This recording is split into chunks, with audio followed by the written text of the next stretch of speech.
ಸೆಪ್ಟೆಂಬರ್ನಿಂದಲೂ ಕೂಡ ಅಕ್ಟೋಬರ್ ಕ್ರಾಂತಿ ನವೆಂಬರ್ ಕ್ರಾಂತಿ ಅಂತ ಕ್ರಾಂತಿ ಬಗ್ಗೆ ಮಾತಾಡಿದ್ದೇ ಆಯ್ತು. ಈಗ ಸೆಪ್ಟೆಂಬರ್ ಅಕ್ಟೋಬರ್ ನವೆಂಬರ್ ಕೂಡ ಮುಗ್ದೋಯ್ತು. ಡಿಸೆಂಬರ್ನಲ್ಲೂ ನಿಲ್ಲುವಂತೆ ಕಾಣ್ತಿಲ್ಲ ನಾಯಕತ್ವ ಬದಲಾವಣೆ ಕದನ.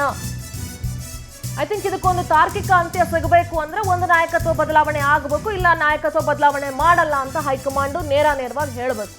ಚಳಿಗಾಲದ ಅಧಿವೇಶನದಲ್ಲೂ ಸಿಎಂ ಬದಲಾವಣೆಯ ಗುಸುಗುಸು ಪಿಸುಪಿಸು ನಡೀತಾನೆ ಇದೆ.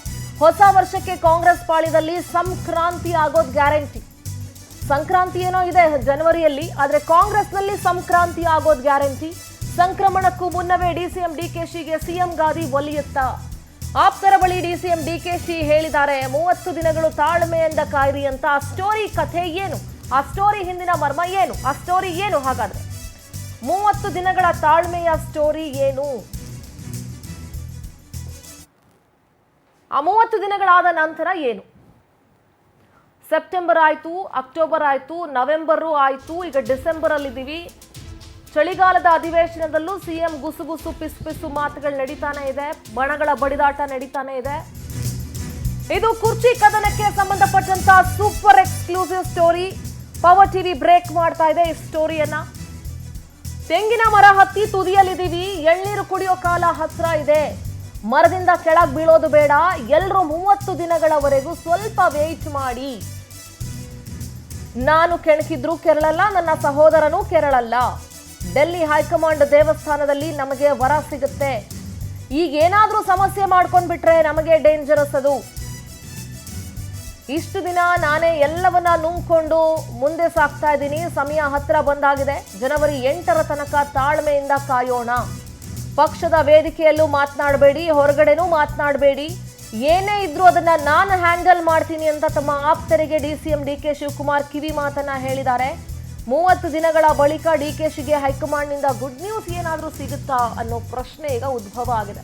ಹಾಗಾಗಿ ಸಿಎಂ ಬಣದವರಿಗೆ ಕಂಪೇರ್ ಮಾಡಿದ್ರೆ ಡಿಸಿಎಂ ಡಿಕೆಶಿ ಅವರ ಬಣದವರು ಹೆಚ್ಚಾಗಿ ಅದರ ಬಗ್ಗೆ, ಈ ಪವರ್ ಶೇರಿಂಗ್ ಬಗ್ಗೆ ಯಾರು ಕೂಡ ಹೇಳಿಕೆಗಳನ್ನ ಕೊಡ್ತಾ ಇಲ್ಲ, ಯಾರು ಕೂಡ ಸ್ಟೇಟ್ಮೆಂಟ್ಗಳನ್ನು ಕೊಡ್ತಾ ಇಲ್ಲ, ಯಾರು ಕೂಡ ಅದ್ರ ಬಗ್ಗೆ ಚರ್ಚೆಯನ್ನ ಮಾಡ್ತಾ ಇಲ್ಲ.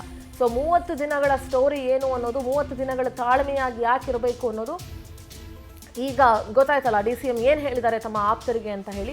ಸೊ ಹೀಗಾಗಿ ಯಾರು ಕೂಡ ಬಹಿರಂಗ ಹೇಳಿಕೆಗಳನ್ನು ಕೊಡಬೇಡಿ, ಪಕ್ಷದ ವೇದಿಕೆಗಳಲ್ಲಿ ಮಾತಾಡಬೇಡಿ, ಹೊರಗಡೆನೂ ಮಾತಾಡಬೇಡಿ, ಸ್ವಲ್ಪ ವೆಯ್ಟ್ ಮಾಡಿ. ಇನ್ನೇನು ತೆಂಗಿನ ಮರ ಹತ್ತಿದ್ದೀನಿ, ಎಳ್ನೀರು ಕುಡಿಯೋ ಟೈಮಲ್ಲಿ ಕೆಳಗಡೆ ಬಿದ್ದುಬಿಟ್ರೆ ವೇಸ್ಟ್ ಆಗೋಗ್ಬಿಡುತ್ತೆ. ಅಲ್ಲಿವರೆಗೂ ನಾನು ಎಲ್ಲವನ್ನ ಸಹಿಸ್ಕೊಂಡು ಹೋಗ್ತೀನಿ. ನಾನಾಗಲಿ ನನ್ನ ತಮ್ಮ ಆಗಲಿ ಇಬ್ಬರು ಕೂಡ ಕೆರಳೋದಿಲ್ಲ. ಯಾರು ಏನೇ ನಮ್ಮನ್ನು ಪ್ರವೋಕ್ ಮಾಡಿದ್ರು ನಾವು ಕೆರಳೋದಿಲ್ಲ, ಎಲ್ಲವನ್ನ ಸಹಿಸ್ಕೊಂಡು ಮುಂದಕ್ಕೆ ಹೋಗ್ತಾ ಇದ್ದೀನಿ.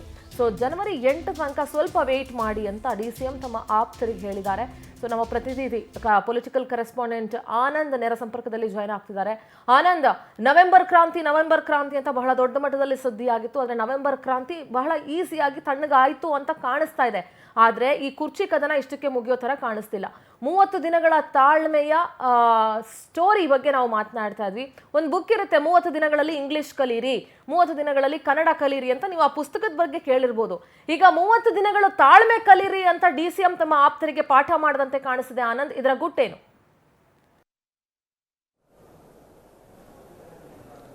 ಖಂಡಿತವಾಗ್ಲೂ ಸಿಂಧೂರ, ನಿನ್ನೆ CLP ಸಭೆಯಲ್ಲೇ ಕೆಲವು ಸಚಿವರು, ಶಾಸಕರು ಇದ್ರ ಬಗ್ಗೆ ಮಾತನಾಡೋದಕ್ಕೆ, ಧ್ವನಿಯನ್ನು ಎತ್ತೋದಕ್ಕೆ ತೀರ್ಮಾನವನ್ನು ಮಾಡ್ಕೊಂಡಿದ್ರು. ಆದರೆ DK ಶಿವಕುಮಾರ್ ಅವರು ಮುನ್ನೆಚ್ಚರಿಕೆ ವಹಿಸಿಕೊಂಡು ಯಾವುದೇ ಶಾಸಕರು ಏನೇ ವಿಚಾರ ಇದ್ರೂ ಕೂಡ ಮಾತನಾಡಬಾರ್ದು, ಅದರಲ್ಲೂ ಕೂಡ ಪವರ್ ಶೇರಿಂಗ್ ವಿಚಾರದ ಬಗ್ಗೆ ಯಾರು ಕೂಡ ಕಿಂಚಿತ್ತು ಪ್ರಸ್ತಾಪ ಮಾಡಬೇಡಿ ಅನ್ನೊಂದು ತಾಕೀತನ ಮಾಡಿದ್ರು. ಆ ಸಂದರ್ಭದಲ್ಲಿ ಎಲ್ಲ ತಮ್ಮ ಪ್ರಮುಖ ಆಪ್ತ ಶಾಸಕರಿಗೆ ಒಂದು ಸಂದೇಶವನ್ನು ಕೂಡ ಕೊಟ್ಟಿದ್ದಾರೆ. ನಾನೀಗ ತೆಂಗಿನ ಮರ ಹತ್ತುಬಿಟ್ಟಿದ್ದೀನಿ, ಎಳ್ನೀರು ಕುಡಿತೀನಿ, ಕುಡಿದ್ಬಿಟ್ಟೆ ನಾನು ಇಳಿಯೋದು ಅನ್ನೊಂದು ಮಾತನ್ನು ಹೇಳಿರ್ತಕ್ಕಂಥದ್ದು. ಆ ಮೂಲಕ ತಾವು ಏನು ಒಂದು ತಮ್ಮ ಟಾರ್ಗೆಟ್ ಇದೆ ಅದನ್ನು ನಾನು ಸಾಧಿಸ್ತೀನಿ ಅನ್ನೊಂದು ವಿಚಾರವನ್ನು ಕೂಡ DK ಶಿವಕುಮಾರ್ ಅವರು ತಮ್ಮ ಆಪ್ತರಿಗೆ ಹೇಳಿರ್ತಕ್ಕಂಥದ್ದು. ಇದೇ ಅಲ್ಲದೆ ಪ್ರಮುಖವಾಗಿ ಹೈಕಮಾಂಡ್ ದೇವಸ್ಥಾನದಲ್ಲಿ ನಮಗೆ ವರ ಸಿಕ್ಕೇ ಸಿಗುತ್ತೆ ಅನ್ನೊಂದು ವಿಚಾರವನ್ನು ಕೂಡ ಪ್ರಸ್ತಾಪ ಮಾಡಿದ್ದಾರೆ. ಹಾಗಾಗಿ ಎಷ್ಟೇ ಸಿದ್ದರಾಮಯ್ಯ ಬಣದ ನಾಯಕರಾಗಿರ್ಬೋದು ಅಥವಾ ಕೆಲವು ಶಾಸಕರು ಎಷ್ಟೇ ಕೇಳಿಸಿದ್ರು ಕೂಡ ಯಾರು ಕೂಡ ಕೇಳಬಾರ್ದು, ನನ್ನನ್ನು ಕೂಡ ಕೇಳಿಸ್ತಕ್ಕಂಥ ಒಂದು ಕೆಲಸವನ್ನ ಮಾಡ್ತಾ ಇದ್ದಾರೆ. ಆದರೆ ನಾನಾಗ್ಲಿ ನನ್ನ ಸಹೋದರ DK ಸುರೇಶ್ ಆಗಲಿ ಯಾರು ಕೂಡ ಕೇಳೋದಿಲ್ಲ, ನಾವು ಕೂಲಾಗೇ ಇರ್ತೀವಿ. ಅಂತಿಮವಾಗಿ ಹೈಕಮಾಂಡ್ ಇಂದ ವರ ಸಿಗ್ತಕ್ಕಂಥ ಎಲ್ಲ ಒಂದು ಸಾಧ್ಯತೆ ನಮಗೆ ಇದೆ ಅನ್ನೋ ಒಂದು ವಿಚಾರವನ್ನ ತಮ್ಮ ಆಪ್ತ ಶಾಸಕರಿಗೆ ಹೇಳಿರ್ತಕ್ಕಂಥದ್ದು. ಹಾಗಾಗಿ ಸದ್ಯದ ಮಟ್ಟಿಗೆ ಸೈಲೆಂಟ್ ಇರುವಂತೆ ತಾಕೀತನ್ನ ಮಾಡಿದ್ದಾರೆ. ಹೀಗಾಗಿ ಎಲ್ಲ ಒಂದು ಶಾಸಕರೇನಿದ್ದಾರೆ, ಸಿದ್ದರಾಮಯ್ಯ ಬಣದ ಶಾಸಕರು ಯಾರು ಕೂಡ ಈಗ ಧ್ವನಿಯನ್ನ ಬಿಚ್ತಾ ಇಲ್ಲ. ಹಾಗಾಗಿ ಪ್ರಮುಖವಾಗಿ ತಾಳ್ಮೆಯಿಂದ ಈ ಒಂದು ಕುರ್ಚಿಯನ್ನ ಪಡೆದುಕೊಳ್ಳೋದಕ್ಕೆ ಡಿ ಕೆ ಶಿವಕುಮಾರ್ ಅವರು ಮುಂದಾಗಿರ್ತಕ್ಕಂಥದ್ದು. ಸದ್ಯ ಹೈಕಮಾಂಡ್ ಜೊತೆನೂ ಕೂಡ ನಿರಂತರವಾಗಿ ಡಿ ಕೆ ಶಿವಕುಮಾರ್ ಅವರು ಸಂಪರ್ಕದಲ್ಲಿರ್ತಕ್ಕಂಥದ್ದು. ಮತ್ತು ಸದ್ಯ ಸಂಸತ್ ಅಧಿವೇಶನ ಹಿನ್ನೆಲೆಯಲ್ಲಿ ಹೈಕಮಾಂಡ್ ನಾಯಕರು ಕೂಡ ಕೊಂಚ ಬ್ಯುಸಿ ಆಗಿದ್ದಾರೆ. ಹಾಗಾಗಿ ಈ ಒಂದು ಸಂಸತ್ ಅಧಿವೇಶನ ಮುಗಿದ ನಂತರ ಜನವರಿಯಲ್ಲಿ ಒಂದು ಕ್ರಾಂತಿ ಆಗ್ತಕ್ಕಂಥದ್ದು ಫಿಕ್ಸ್ ಅಂತಾನೂ ಕೂಡ ಹೇಳಲಾಗ್ತಿರ್ತಕ್ಕಂಥದ್ದು. ಮತ್ತೊಂದೆಡೆ ಸಿದ್ದರಾಮಯ್ಯನವರು ಅರಸು ಅವರ ದಾಖಲೆ ಮುರಿಬೇಕು ಅಂತಾನೂ ಕೂಡ ಪಟ್ಟನ ಹಿಡಿದಿದ್ದಾರೆ. ಜನವರಿ 8, 9ಕ್ಕೆ ಅವರ ಒಂದು ದಾಖಲೆನೂ ಕೂಡ ಮುರಿಬಹುದು ಅನ್ನೋ ಒಂದು ಲೆಕ್ಕಾಚಾರ ಇರ್ತಕ್ಕಂಥದ್ದು. ಹಾಗಾಗಿ ಜನವರಿಯಲ್ಲಿ ಸಂಕ್ರಾಂತಿ ಏನು ಹಬ್ಬ ಬರುತ್ತೆ, ಆ ಹಬ್ಬದ ಸಂದರ್ಭದಲ್ಲೇ ರಾಜ್ಯ ಕಾಂಗ್ರೆಸ್ನಲ್ಲೂ ಕೂಡ ಒಂದು ದೊಡ್ಡ ಮಟ್ಟದ ಕ್ರಾಂತಿ ಆಗ್ತಕ್ಕಂಥದ್ದು ಪಕ್ಕ ಅಂತಾನೆ ಹೇಳಾಗ್ತಾ ಇರ್ತಕ್ಕಂಥದ್ದು. ಹಾಗಾಗಿ ಡಿ ಕೆ ಶಿವಕುಮಾರ್ ಅವರು ಇನ್ನಷ್ಟು ತಾಳ್ಮೆಯಿಂದ ತಮ್ಮ ಕುರ್ಚಿಯನ್ನ ಪಡೆದುಕೊಳ್ಳೋದಕ್ಕೆ ಮುಂದಾಗಿರ್ತಕ್ಕಂಥದ್ದು. ಏನೇ ಈಗ ಮಾತನಾಡಕ್ ಹೋದ್ರು ಕೂಡ ಅದು ಎಡವಟ್ಟಾಗುತ್ತೆ ಅನ್ನೋ ಒಂದು ಲೆಕ್ಕಾಚಾರ ಡಿ ಕೆ ಶಿವಕುಮಾರ್ ಹಾಕೊಂಡಿದ್ದಾರೆ. ಯಾಕೆಂತಂದ್ರೆ ಮೊನ್ನೆ ಇಷ್ಟೇ ದೆಹಲಿಗೆ ಶಾಸಕರು ಹೋದಂತ ಸಂದರ್ಭದಲ್ಲಿ ಅದು ಅವರ ಪಾಲಿಗೆ ಉಲ್ಟಾ ಆಗಿತ್ತು.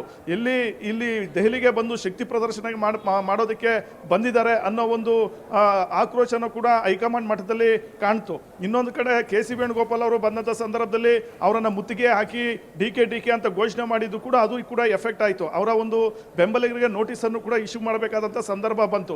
ಎಲ್ಲೋ ಒಂದು ಕಡೆ ಈ ಮೂಲಕ ಹೈಕಮಾಂಡ್ ನಾಯಕರನ್ನು ಕೂಡ ಬ್ಲಾಕ್ ಮೇಲ್ ಮಾಡ್ತಕ್ಕಂಥ ತಂತ್ರಕ್ಕೆ ಶಾಸಕರು ಮುಂದಾಗ್ತಿದ್ದಾರೆ. ಅದಕ್ಕೆ ಡಿ ಕೆ ಶಿವಕುಮಾರ್ ಅವರು ಕುಮ್ಮಕ್ ಕೊಡ್ತಾ ಇದ್ದಾರೆ ಅನ್ನೋ ಆರೋಪಗಳು ಕೂಡ ಕೇಳ್ಪಟ್ಟಿದ್ದು. ಇದೆಲ್ಲದಕ್ಕೂ ಕೂಡ ಈಗ ಡಿ ಕೆ ಶಿವಕುಮಾರ್ ಅವರು ಇತಿಶ್ರೀ ಹೇಳಿ ಜನವರಿಯಲ್ಲಿ ಅರಸು ಅವರ ದಾಖಲೆಯನ್ನ ಸಿದ್ದರಾಮಯ್ಯನವರು ಮುರಿತಾರೆ. ಆ ಸಂದರ್ಭದಲ್ಲಿ ತಮಗೆ ಕುರ್ಚಿಯನ್ನ ಕೊಡಬೇಕು ಅನ್ನೋ ಒಂದು ಡಿಮ್ಯಾಂಡ್ ಅನ್ನ ಈಗಾಗಲೇ ಡಿ ಕೆ ಶಿವಕುಮಾರ್ ಅವರು ಇಟ್ಟಿರ್ತಕ್ಕಂಥದ್ದು. ಹಾಗಾಗಿ ಜನವರಿವರೆಗೂ ಕೂಡ ಕಾದು ನೋಡ್ತಕ್ಕಂಥ ಒಂದು ತಂತ್ರಕ್ಕೆ ಡಿ ಕೆ ಬ್ರದರ್ಸ್ ಮುಂದಾಗಿದ್ದಾರೆ. ಶಾಸಕರಿಗೂ ಕೂಡ ಅದೇ ರೀತಿಯ ಒಂದು ಸಂದೇಶವನ್ನು ಕೊಟ್ಟಿದ್ದಾರೆ. Sindoor. All right Anand, thank you ನಿಮ್ಮೆಲ್ಲ ಕಂಪ್ಲೀಟ್ ಡೀಟೇಲ್ಸ್ಗಾಗಿ.